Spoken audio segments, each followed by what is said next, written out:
사자 여신 세크메트가 고개를 숙였습니다. 발밑에는 끝이 보이지 않는 붉은 웅덩이가 펼쳐져 있었죠. 그녀는 그것을 인간의 피라고 믿고 마시기 시작했습니다. 하지만 붉은 액체의 정체는 맥주였습니다.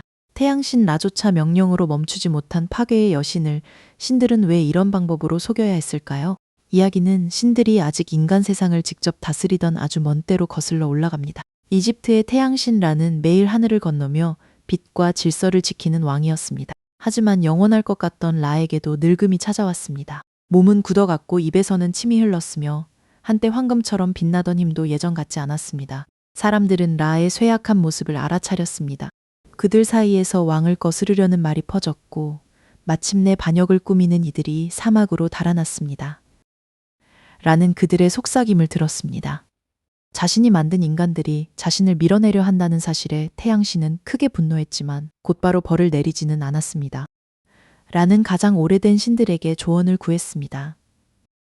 라는 자신의 눈과 슈, 테프누트, 게브, 누트를 불러 모았습니다. 슈와 테프누트는 공기와 습기의 신, 게브와 누트는 땅과 하늘의 신입니다. 그들보다 더 오래된 물의 신누도 비밀회의에 함께했습니다. 라는 인간들이 반역을 꾀하고 있다며 어떻게 해야 하는지 물었습니다. 누는 라의 눈을 보내 반역자들을 치라고 조언했습니다. 여기서 라의 눈은 단순한 신체가 아닙니다. 태양신의 힘과 분노가 따로 움직이는 강력한 여신이죠. 이 오래된 문헌에서는 그 존재가 하토르로 불리다가 사자처럼 난폭한 세크메트의 모습과 겹칩니다. 세크메트라는 이름은 강력한 자라는 뜻으로 풀이됩니다. 라의 눈이 인간 세상으로 내려가자 사막은 사냥터로 변했습니다. 세크메트는 사자 머리를 한 채 달아난 반역자들을 뒤쫓았습니다. 그 누구도 그녀의 발걸음을 막지 못했습니다. 벌은 빠르고 잔혹했습니다. 세크메트는 피를 볼수록 더 거칠어졌고 인간을 쓰러뜨리는 일에서 기쁨을 느끼기 시작했습니다. 날이 저물 무렵 세크메트는 라에게 돌아왔습니다. 그녀는 반역자들을 제압했다고 보고하며 다음 날에도 사냥을 계속하겠다고 말했습니다. 바로 그때 라의 마음이 바뀌었습니다. 분노 속에서 내린 명령이 모든 인간의 죽음으로 이어질 수 있다는 사실을 깨달은 것입니다. 라는 사륙을 끝내고 싶었습니다. 하지만 이미 피의 열기에 사로잡힌 세크메트는 다음 날 아침 다시 인간을 찾아 나설 참이었습니다. 태양신이 만든 무기가 태양신의 뜻을 벗어나고 있었습니다. 힘으로 맞서면 더 큰 싸움만 벌어질 터였습니다. 라는 다른 방법을 생각했습니다. 밤이 다 가기 전에 많은 맥주가 필요했습니다. 그는 심부름꾼들을 헬리오폴리스로 보냈습니다. 헬리오폴리스는 오늘날 이집트 카이로 북동부에 있던 태양신 숭배의 중심 도시입니다. 그곳에서 붉은 광물 가루를 가져오라는 명령도 내렸습니다. 사람들은 곱게 간 붉은 가루를 맥주에 섞었습니다. 맥주는 곧 짙은 핏빛으로 변했습니다. 문헌에는 7천 단지에 이르는 엄청난 양이 마련됐다고 전합니다. 정확한 수보다 중요한 것은 그 맥주가 작은 함정이 아니었다는 점입니다. 들판 하나를 통째로 덮어야 세크메트의 눈을 속일 수 있었습니다. 라는 밤새 붉은 맥주를 세크메트가 지나갈 길에 쏟게 했습니다. 액체는 땅 위로 넓게 퍼졌고 새벽빛을 받자 피가 고인 웅덩이처럼 보였습니다. 신들과 인간들은 숨을 죽인 채 아침을 기다렸습니다. 계획이 들키면 세크메트를 막을 두 번째 방법은 없었습니다. 새벽이 밝자 세크메트가 나타났습니다. 그녀는 전날의 사냥을 이어가려고 들판으로 걸어왔습니다. 그러다 눈앞을 가득 채운 붉은 물결을 발견했습니다.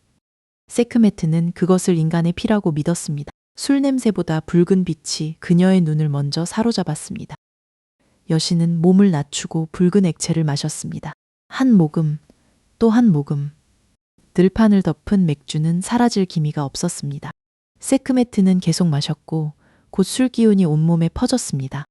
분노로 날카롭던 눈은 흐려졌습니다. 인간을 찾던 발걸음도 비틀거리기 시작했습니다. 마침내 세크메트는 취해 쓰러졌습니다. 문헌은 그녀가 더는 인간을 알아보지 못했다고 전합니다. 세크메트가 잠든 사이 아침이 밝았고 남은 인간들은 살아남았습니다. 신들이 힘으로 제압할 수 없었던 파괴는 피를 닮은 술과 속임수로 멈췄습니다.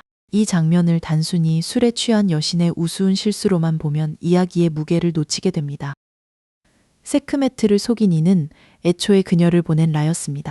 인간을 벌하려던 신이 자신의 명령이 지나쳤음을 깨닫고 스스로 만든 재앙을 거두려 애쓴 이야기인 셈입니다. 세크메트는 이 사건 뒤로 사라진 여신이 아닙니다. 고대 이집트 사람들은 그녀를 전쟁과 뜨거운 사막 바람, 질병을 불러오는 두려운 힘으로 여겼습니다. 동시에 병을 물리치고 몸을 낫게 하는 치유의 여신으로도 섬겼습니다. 재앙을 일으킬 수 있는 존재만이 그 재앙을 거둘 힘도 지닌다고 생각한 것이죠. 파괴의 세크메트와 기쁨과 술, 음악의 여신 하토르가 이어지는 까닭도 여기에 있습니다. 두 여신의 관계는 시대와 문헌에 따라 다르게 설명되지만 천상의 암소에서에서는 라의 눈이 하토르와 세크메트의 성격을 오갑니다.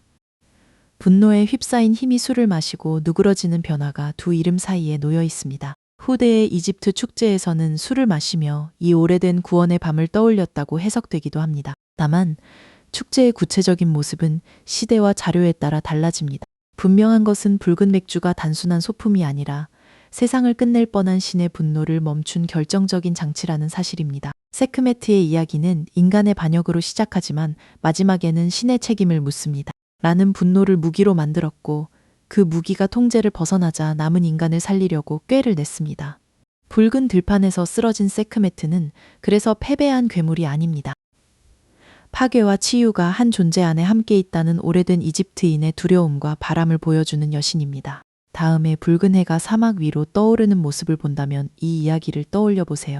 인간의 피처럼 보였던 것은 맥주였고 세상을 구한 것은 더 강한 무기가 아니라 이미 시작된 폭력을 멈추려는 뒤늦은 선택이었습니다.